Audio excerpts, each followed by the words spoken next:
Studying church history, there's always been revival.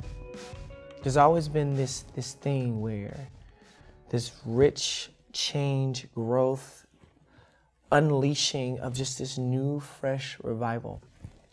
But I think something that's interesting in our history is that the Reformation, at the same time the Reformation is kicking off, the transatlantic slave trade is starting at the same time, right? And I think what Jesus' words here ring true. He said you can't love God and money. And so part of the issue for the church, George Whitefield in the 1700s actually re-triggered and reestablished through a charter through the king, slavery in Georgia, right? George Whitefield, one of our great heroes, ministers, speakers, great awakening, right?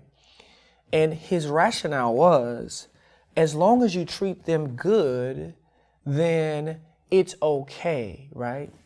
And so I think the church has dropped the ball because there's been this bias of commerce. There's been this bias of social class. There's been a bias and a lack of engaging in a meaningful way, knowing one another's stories.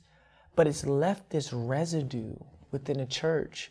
When Martin Luther King said the most segregated hour of the day is on Sunday. I think we've never really engaged that, because if we do, it forces us to actually all have to deal with our idols. And so people of color have to deal with forgiveness. They have to engage things in a way that they come and forgive. People in a majority culture have to be humble enough to be honest about not just dropping the ball, but using privilege as a means for navigating the world while ignoring the oppression of others.